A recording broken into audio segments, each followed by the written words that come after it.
Post-match chat with chaps for that Millwall podcast where it finished Wigan 2, Millwall 1. And we got exactly what we deserved yesterday, which was the square root of bugger all. We were woeful, we were poor, we were inept, outclassed and outfought by the team bottom of the league. I was joking with the boys, like, I don't really know how to. This is going to be my most difficult post-match, I think, really. It's very difficult to summarise, and it'd be very easy to sort of come on here and just sit here and F and blind and slate the team and stuff like that. But ultimately, what's the point? And I'd like to think that I'm a little bit more measured in my approach in terms of just coming on here and berating the players. But what I will do is give sort of a sort of 24 hours on, because that's where we are now. I've slept on it. Bit of an assessment of where we went wrong, where things have gone wrong, and just sort of my overall view of the state of affairs at the moment. So, but look, I'll start with a game, and I think there was a couple of things going into yesterday, and I was confident. You know, I said in which is rare for me, by the way. I said in my sort of thoughts in the Joe and Chaps takeover in the week that I thought we were going to win 2-1, and I felt that we would get an early goal, they would come back, and then when they were pushing to get the winner, we'd go and nick it. And actually what happened is the complete opposite. You know, they got the early goal, we then got back into it for a rare moment of quality, and then when we were pushing, they caught us on the break. And it was just such a poor performance. There is no disputing that. Whereas the differences are against the likes of Huddersfield and Birmingham and Hull, you can say we were unlucky. You can, because we had 21 shots at goal. At times, we actually played some good football, and we just got sort of sucker punched and couldn't break the other team down. Yesterday, we were not unlucky at all. We were woeful.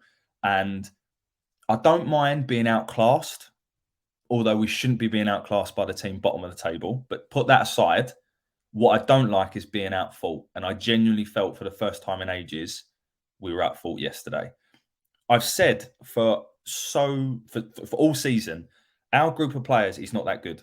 We're not that good. And as I said in midweek, the difference in quality after the top four, so from where we were downwards, all the way down to the bottom, there is not much between teams. And for us, so therefore, what I'm saying is we can't expect to roll up to teams like Wigan and just expect us to win based on pure quality, because we don't have that. But what we have usually is a resilient group, a team that works hard, fights for each other, executes the tactics to perfection, even though they're boring. And yesterday, there was none of that. It honestly looked yesterday like a team that, and when I say this, I'm not suggesting for 1 second this is true. I'm just sort of telling you my observations, that they're not that bothered. Almost that we had nothing to play for, or they're not playing for the manager.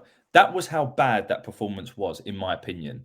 And I don't know what it is. Can it all be nerves? I'm not sure, because there was a lack of effort at times yesterday from a group that normally give everything. So, look, we'll get into the game. So, in terms of the lineup, we sorry to keep plugging this, but Joe and I talked about what lineup we would give in the week, and apart from we suggested bringing Shackleton in, and there was a sort of debate on whether to bring Bart back in goal, but other than that, the lineup that was played was kind of exactly what we said, which was bringing Styles in.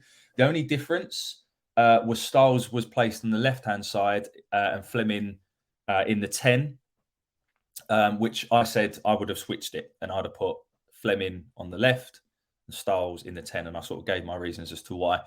But he dropped Vogie, and in the style of play that we have, that is quite an attacking lineup for us, right? So he's gone with two more attacking wide men in Styles and Burke. You know, they're not renowned for their kind of defensive duties in those sort of forward areas.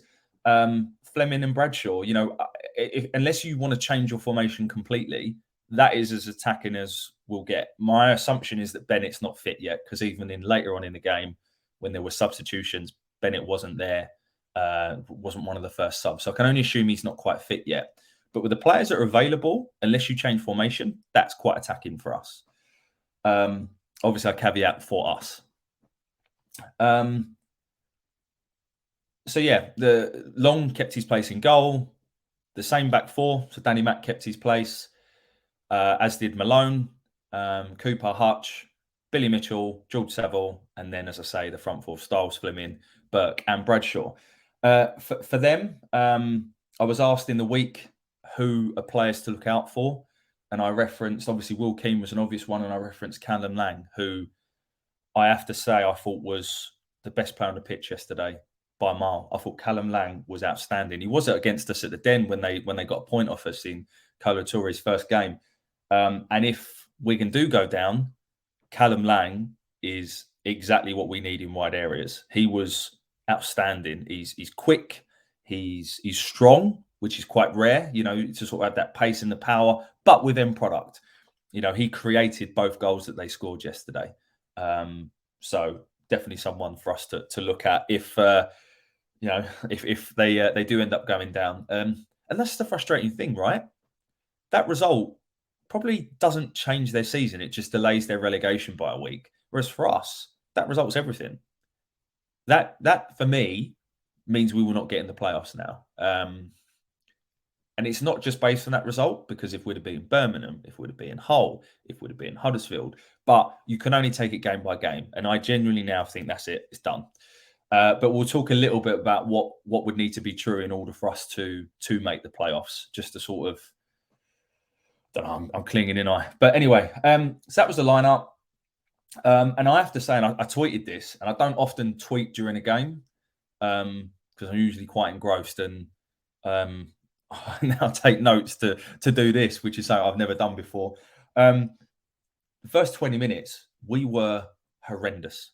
Absolutely horrendous. It didn't get much better, but for the first 20 minutes, and then subsequently the first 30 minutes, we were awful. We just couldn't string a pass together. Every time we got the ball, Cooper and Hutch would just launch it forward, flat balls, not even diagonals, that Jack Watmore at the back was just cleaning up. He also looked quite a good player as well, by the way.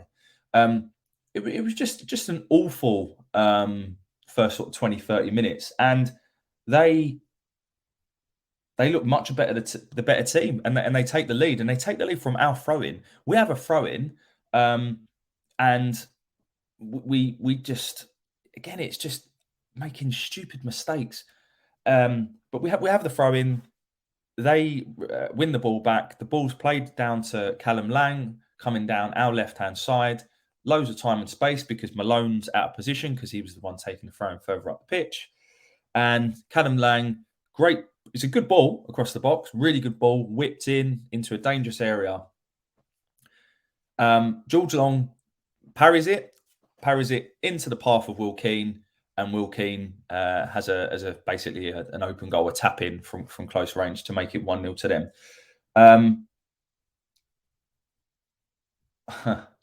George Long.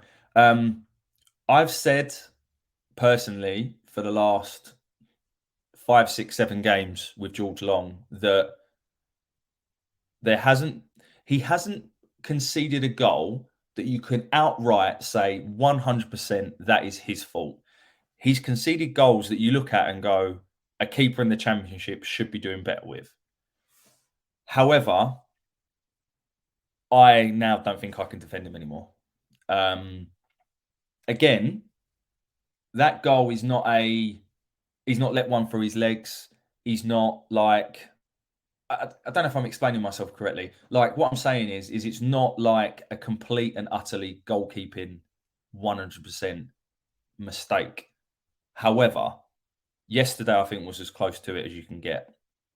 The ball comes in, it is whipped in, but some keepers will just catch it and take it, and therefore there is no second phase. So that's the first thing. The second thing is he pushes it into a very dangerous area. He should be pushing it basically anywhere else other than where he does.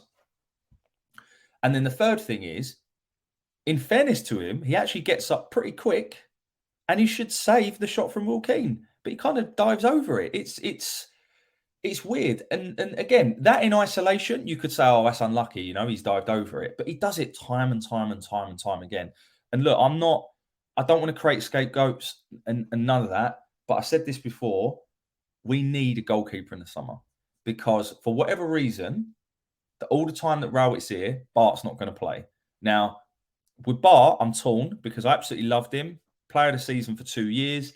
Didn't do anything wrong to get dropped. However, will we get the same Bart that has not been in the team for a very long, long time? Or is there another reason why he's not playing? I don't know. If you could promise me the Bart that was there before, and he's got Paul kicking and all this kind of thing, fine, we know what we're getting, then 100% it should come straight back into the team. But I just don't know, in all honesty, what the situation is with Bart. But nonetheless, I can't defend Jules Long anymore, and that was poor. He's not the reason we lost yesterday. I just want to make that really, really clear. But he has to be doing better in that situation. And they got what they deserved, which was a goal after, in the first sort of 20 or 30 minutes. We couldn't deal with Will Keane. Hutch had a stinker yesterday. Like, he could not deal with Will Keane. Will Keane was winning almost everything. It was just poor. They wanted it more, and it was just, the goal was just too easy. And then they had another chance where Callum Lane could make it 2-0. He sort of just goes wide of the post. And then we score our equaliser. And it was the only bit of quality from us the whole game. And it was really a really good move. Styles, really nice sort of slide rule pass, exactly what I want him in the team for. Bradshaw, again, ever the willing runner. It's played into an area just down the left-hand side of the penalty area. He cuts it back, and it's a really smart finish from Saville. And we're 1-1, and we don't deserve it. And at that point, you think, right, okay, we're back in the game somehow. It's a blessing in disguise again. It's another chance for us. Now let's wake up, and then let's get into the second half, and let's come out all guns blazing and all guns firing. That should have been the wake-up call that we needed, It just showed you one moment of quality, and there it is, right? So we come out of the second half, and if I'm honest, we could be within 2 minutes. I've just seen here, on my notes, they could have taken the lead again after 2 minutes of the second half. I think it was Will Keane. He narrowly misses a header, and then McLean shoots over from close range and probably should have done better. So again, we've come out. They're all over us. They're on top. And this is a team, by the way, that haven't scored, up until yesterday, coincidentally, hadn't scored 2 goals since November.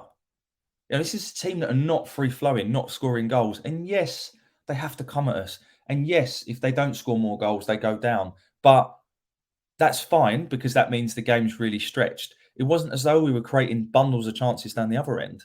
It honestly felt like only one team wanted it. We weren't moving yesterday. No one was moving for the ball. It's almost like we didn't want the ball. It was, this is difficult to do, this one. Then the game does get stretched. The game gets stretched. They have a lot of pressure in the sort of early 60 minutes. A couple of balls in the box from Burke. Burke, I thought, did all right yesterday. I thought, again, he wasn't our worst player. He did put some really good balls in the box at times, in the first half and in the second half. If you watched the game, or you were there, I wasn't there, I watched it on Millwall TV, then you will know that, again, he was probably our most dangerous person going forwards, because he had the beating of them, and he put a couple of good balls into the box. He also gave the ball away at times. So I'm not sort of defending him there, but I just want to sort of, this kind of stigma around Ollie Burke. In the last few weeks, he's been our best attacking player, and I stand by that for me. But the game gets stretched anyway. They make a triple sub on 67, and then we make a Watmore and Essay come on for Styles and Bradshaw. So my assumption there is that they can't. They must be carrying. Well, Styles is probably not fit. He's lasted 70 minutes. Bradshaw must be carrying a knock, and I wouldn't be surprised. Look, he gets battered every single week. We play pump balls up to him.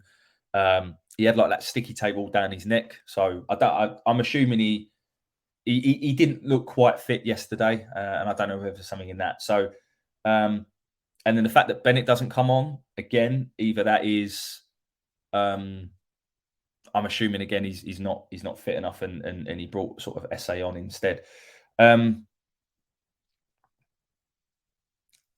And the game does get a bit stretched, and it is a little bit of ding dong, but we never really created much, to be honest. And they then get the second goal. We're attacking. I can't recall exactly what phase it was in, but I know that Cooper was up, as was Hutch. So I'm assuming it was from a corner or a set piece. I can't quite recall. It's bobbling around. SA puts it back into the box. They head it away. It's a bit lucky. It lands straight to their player. And then from then on in, we just get done. So Will Keane, back to goal. I think he's sort of in between the halfway line and the edge of his own area. Sort of turns around, plays a ball back sort of over his shoulder. Perfectly weighted. It was a superb ball from Will Keane, who I thought had a really good game. And again, someone we should look at next season if they do go down. Not why would he want to come to us, though? But anyway, into the path of Callum Lang. I actually thought, watching it, that Callum Lang, they were 3-on-2, and he sort of divers a little bit. He carries on running with the ball, but you feel like he should probably release someone else earlier. He doesn't, and I thought to myself, oh, he's cocked up here. He didn't, because what happened is he gets closer and closer to our box. He plays in Asgard, I think his name is, who was one of the subs, and cool as you like, bottom corner, this one, Jules Long can do nothing about it, and they're in the lead 2-1. It's a break. We committed men forwards, but if you actually watch it back, I don't know what Hutch is doing, because if you watch it back, Hutch does get back in time, but for whatever reason, and I guess you know there will be a reason in terms of he felt that he could narrow the angles down or he could close the shot in. Instead of going to Asgard, who's the free man, who ends up taking the shot and scoring, he actually sort of goes back into the middle of the goal and sort of positions himself. If he'd have gone to the man, he couldn't have played that pass, or it would have been difficult to play that pass, and he might not have scored. We're talking about decisions that I'm not blaming Hutch for the goal in any way, shape, or form, just to be really, really clear. But I'm just saying he had got back, and if he had have gone to the man instead of sort of marking the area, the goal could have been prevented. At the end of the day, I'm clutching because the whole team deserved to lose yesterday. For me, the only one that comes out of real credit is Saville again, and that is why for me he is clear as player of the season, absolutely clear. He's our leader. Take the goal out of it, he was still our best player by a mile. I thought Styles looked okay in glimpses. Actually, I'm going on to player ratings and stuff now. I won't. I'll wait a little bit. So they go 2-1 up, and then after that, we don't really create anything. And again, lots of stoppages. How again the referee only got 5 minutes, given the amount of stoppages, given the amount of subs that were made, given the amount of, obviously Fletcher went down with probably like a dislocated shoulder or whatever. And now we only got 5 minutes. I don't know. But it doesn't matter because we still wouldn't have bloody scored. So it was just, and we ended up losing the game. And it was just shambolic, to be perfectly honest with you. And I'm not going to comment on some of the sort of ding-dong between the fans and some of the players after the game because I wasn't there. I don't know. So I'm not going to sit here and comment because I don't know what happened. But whilst I don't agree with the booing, I never agree with booing, to be honest, because I don't actually think it achieves anything. And I certainly didn't agree with it against Birmingham. But yesterday, I don't blame the fans for it. Like, to put in a performance like that, as toothless as that, against a team that are shocking, let's be honest, Wigan, they're not that good. They played out of their skin yesterday, I have to say, and I commend them on the performance yesterday. The manager clearly got them right up for it. which I'll talk about in a moment. And they've got 3 or 4 players that I thought were very tidy. So I've already talked about Callum Lang and Will Keane, Jack Watmore at the back, and I've also always rated Max Power. I think he gives his all. He takes all their free kicks, good deliveries into the box, throw-ins, everything. I think he's a half-decent player as well. But the point is, they won yesterday, not on quality. They won yesterday on effort, design, and they just wanted it more. It honestly felt like only one team had something to play for, and it's just not good enough. And as I said, I genuinely think that's their playoff hopes gone. You possibly, if we win both next games and results go our way, but I don't even care about other results. Like, we need to. This was well in our hands, and it's our best chance for a long time. And I think it will be our best chance for another long time. And I'll come on to that again in a moment as well. But it's just so poor, and the players need to have a hard look at themselves. In terms of, so where does the blame lie? And I've seen all sorts on social media and Twitter, in some of the WhatsApp circles I'm in. Some blaming Rowett, some blaming the players, some being a combo. And to be honest, it probably is a bit of a combination, right? I think what I would say is Rowett and the players have built up enough credit in the bank over the course of the season to get us to 5th in the first place, right? That's one thing we need to just have that in our minds. You know, this group of players are not that good. And I honestly think that Rowett and the players have done wonders to get here. Because I've said it time and time again, and I keep repeating it. We are a mid-table team on paper at best in this league. And if you think we've got players that should be in the top 6, I'm sorry, you're absolutely smoking, because we don't. We've got 1 or 2, yes, maybe 2, maybe 3 or 4, but we've got other players that won't get anywhere near. I'll ask the question. Answer this question. How many of our starting 11 would honestly get into Middlesbrough's team? Really? Like, and based on recent performances, because the first obvious answer is Ian Fleming, but I thought Fleming again yesterday was awful. Just my opinion. So in terms of where the blame lies, I still stand by the recruitment, because at times like this, when we're in a rut, we're not playing well, you need to better change it up. But if we don't have another striker or any other sort of options in the forward areas, you can't. So I think part of that is definitely on that. The second part is, you could tell that those Wigan players were giving everything for the shirt and for their manager yesterday. And that obviously comes down from Maloney. I don't know what the team talk was about with Rowett. Wasn't there. Would have loved to have been a fly on the wall before, during, and Jesus Christ after. But ultimately, bottom line is, the manager, the responsibility is to get the players to perform, right? And whether it was the tactics, whether it was the team talk, whatever, he obviously didn't do that part of his job, and he has to take responsibility for that, right? But for me, the players yesterday have to have a big look at themselves. You shouldn't need a team talk to get up for games like that. I'm sorry, you shouldn't. You shouldn't need some big motivational speech at all, in any way, shape, or form. And I honestly do not think, and I could be wrong, and that's fine, I might be. I don't think Rowett put us out there to play like we did yesterday. Honestly, I don't. Yes, he is cautious. Yes, he is defensive. But I'm sorry, there is no way he put us out there, especially after his comments in the Tuesday game, to do exactly the same thing and just to pump flat long balls constantly and play with no composure, and to not be able to pass the ball 5 yards, and to press. They pressed everything. I didn't see our pressing game yesterday. Is it tiredness? Is it nerves? I don't know what it is.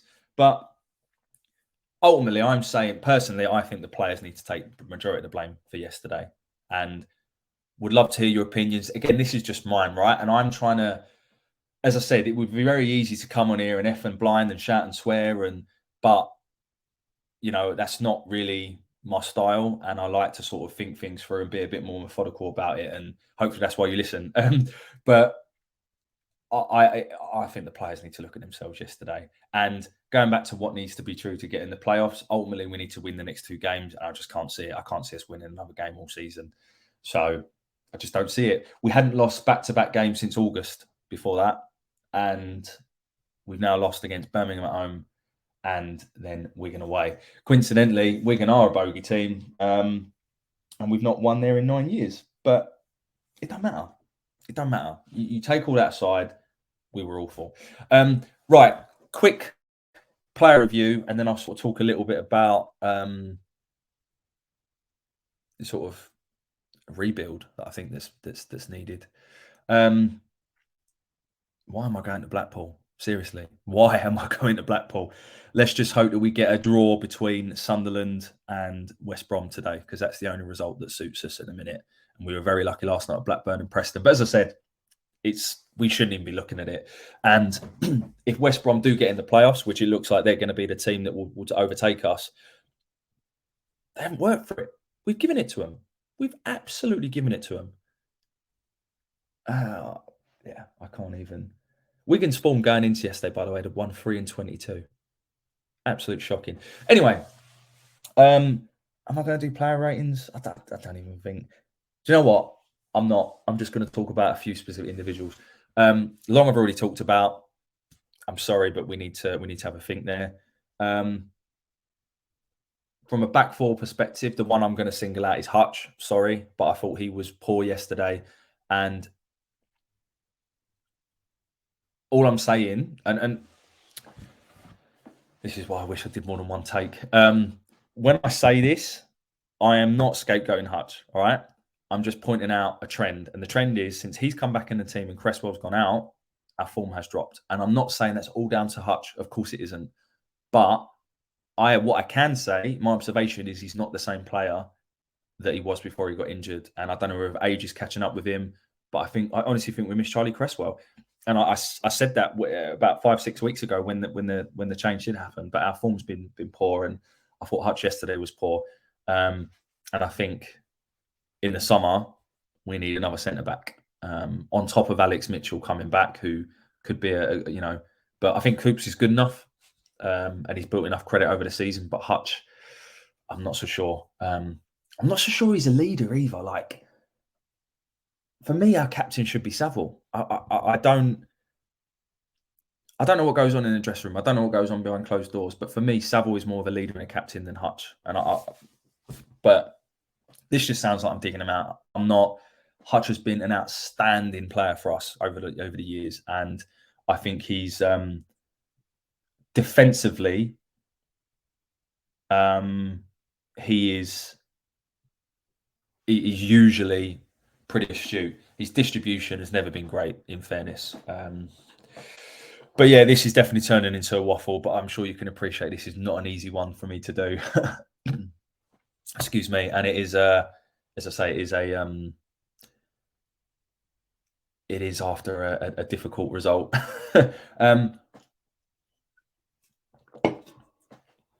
Right, carrying on with some of the players. I even thought Billy Mitchell yesterday wasn't himself. He usually sort of buzzes around, and I just felt what he did a lot of the time yesterday was sort of just constantly recycle the ball. I don't think he was his normal self. Again, I don't know whether it's nerves or whether it's just a reflection of the whole team. Styles was good when he was in the game, but I don't think he was in the game enough for me. And I thought he was quite isolated, and that's why I wanted him in the 10, because I honestly felt he could do more danger than Dean's done in the 10 in recent weeks based on recent performances. Off the ball, I think he's still a bit too lethargic. I actually think Burke is better off the ball than Styles, actually. But Styles comes out with a little bit of credit because he is just coming back into the team and he sort of was a big part in the goal. Obviously, Bradshaw did really well for that as well. And then, as I said, I thought Burke was our most dangerous player going forward. He did give the ball away a couple of times, but he also put the ball into dangerous areas that if we had anyone capitalising, there was a good ball in the first half with him and Danny Mack combining well, and it was a good ball. I honestly think, based on fitness and current availability, Burke is our best wide player. So, yeah. And then Zian Fleming, I mean, I've said this a few times in the last few weeks. He's just not doing enough. He's not offering enough at the moment. And he is our big player. And in games like yesterday and in games like Birmingham, he has to turn up and do more. I'm sorry. Like, Zian Fleming gets a lot of love because of who he is and what he's done in his first season. And absolutely, and he deserves a lot of credit in the bank for that. But based on recent performances, he's been poor. And I honestly think if he wasn't Zian Fleming, he should be dropped. I thought he was really poor yesterday. If you think Burke gave the ball away a lot yesterday, watch the amount of times that Fleming did. So yeah, look, Saville was our man of the match if I had to pick one again. But let's be honest, there wasn't really anyone that played particularly well. In terms of the rebuild in the summer, so this is my problem, and I'm going to shut up in a couple of minutes because I've already gone over 30 minutes again. My problem is that when you look at the league next year, it's going to be stronger than last year, right? The teams that are coming down, in my opinion, are going to be better than the likes of Watford, Norwich. Like, they've been very hit and miss this season. So the teams that are coming down are going to be better than the teams that came down last year. And other than Burnley, probably better than the teams that are going up. The teams that are coming up from League One will definitely be better than the teams that came up last year. I think the likes of Ipswich look like we played them. They played us off the park in August. Sheffield Wednesday is never an easy game. So the league is going to be, from a overall perspective, is going to be tougher. You then add into the fact that there are teams that, and Middlesbrough are a perfect example of this. West Brom are a perfect example, that changed their manager, Swansea, that have changed their manager almost too late and found their rhythm too late. But if they continue that momentum into next season, which is there's no reason why they wouldn't, they'll be better next year than they were this year. So you've got that. Then you add in the recruitment I think we need to do. And I think next season could be a struggle. And this is why this season was our chance. It really, really was. The league is so average. You're going to need the lowest playoff points total because of the points distribution across the whole league for a while, in my view. And we're not that good. And yet we're still, we're currently still sixth somehow. I don't know how, but we won't be for much longer. So the point I'm trying to make is this was the season. And we've not taken it. And for overall, I blame the recruitment, and I've said that. But obviously, based on the last couple of games, I blame the various different reasons. Anyway, so in terms of the overhaul we need, I think we need a new goalkeeper. I think we need a new left back. I think we need a right back to challenge Danny Mack. My assumption is Shackleton won't be here. We need another centre half, at least. I think central midfield, if we got Billy Mitchell and Saville and we keep Leonard, and I would do my utmost to sign Styles, and it gives us another option there, I think we're okay. Burke will go back. I think we need another wide man at least, and then we need at least two strikers. So you're talking there like 6, 7, 8 players, and I don't think we'll sign 6, 7, 8 players. And if we do, you've then got to embed them, which that takes time. So I guess what I'm saying is I think there's a bit of a rebuilding process that needs to be done in the summer. And I'm not, by the way, I'm not just saying this because of yesterday. That regardless of what division we end up in and what position we end up finishing, that will need to happen regardless. So this is not like a knee-jerk, oh my God, we need to rebuild. That's not the case. We've always needed to do that. And I'm sure, and I hope the recruitment department know that as well. And I think the reason I'm bringing that up now is because this was our best chance for me to get in the playoffs for a long, long time. And I hate to use this phrase, but we bottled it. So there you go. Look, this has not been an easy one to do. I know I keep saying it, but So hopefully you've stuck with me and you've listened to it. I probably haven't got it all right. I wasn't there yesterday, so there's certain things I probably didn't see. I watched it on the telly. I will be going to Blackpool. Hopefully there's still something to play for, and who knows, stranger things have happened. We can go there, get 3 points, and it all goes to the last game of the season, which is what we all want because that's a sellout. So, look, I'll be honest, it's ruined my weekend. I feel sorry for the missus, but I hope you've managed to enjoy as what you can of the weekend. I just want to say a massive shout out to all of the fans that did make it up there yesterday, because that was dross, and you deserve so much more, and you were very loud on the telly. So well done to each and every single one of you. And yeah, thanks for listening, guys. And I will hopefully see some of you at Blackpool. Bye for now.